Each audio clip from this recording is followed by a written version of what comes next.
Mesdames, Messieurs, bonsoir et bienvenue à l'information sur l'ORTM. Je vous le disais dans les titres, le 42e sommet ordinaire des chefs d'État et de gouvernement de la CEDEAO a pris fin en début d'après-midi à Yamoussoukro en Côte d'Ivoire.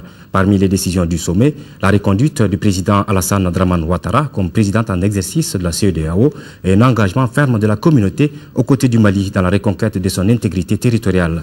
Pour la CEDEAO, le désarmement de tous les groupes armés et la rénonciation du MNLA à ses velléités sécessionnistes sont des conditions à respecter avant toute négociation. Envoyé spéciaux Aruna Diara, Tessira Emmanuel Dambélé. Ce 42e sommet a confirmé l'engagement sans faille de la CEDEAO aux côtés du Mali dans la reconquête de son intégrité. L'organisation sous-régionale réunie à Yamoussoukro a été plus tranchante en réitérant tout son attachement à l'unité et à l'intégrité du Mali et son soutien aux autorités de transition à qui elle demande de continuer sur la bonne voie.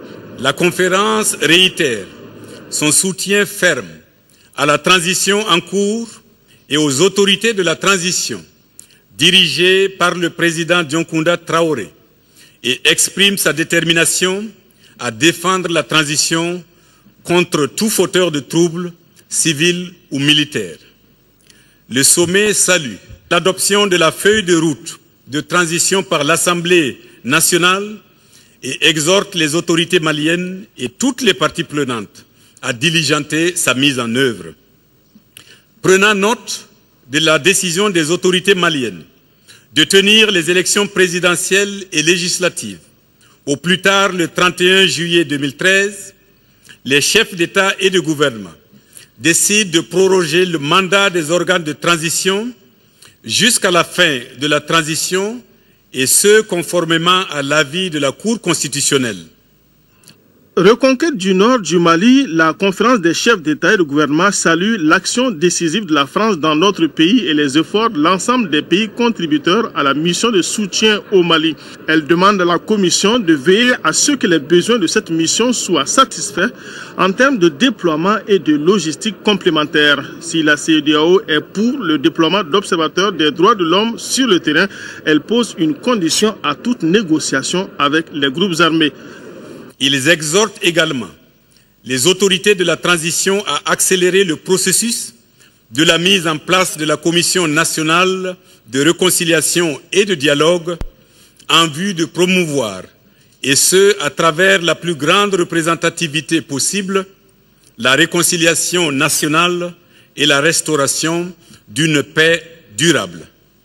La conférence rappelle son attachement à l'unité et à l'intégrité territoriale du Mali, qui exige en particulier le déploiement de l'armée nationale sur l'ensemble du pays. À cet égard, la conférence demande le désarmement de tous les groupes armés, notamment le MNLA. Elle précise davantage que la rénonciation du MNLA à la violence et de son projet sécessionniste est une condition minimale à remplir avant son acceptation dans tout processus de dialogue. La CEDEAO a endossé le concept rénové des opérations de la MISMA et s'engage à accélérer le déploiement des troupes dont la taille évolue.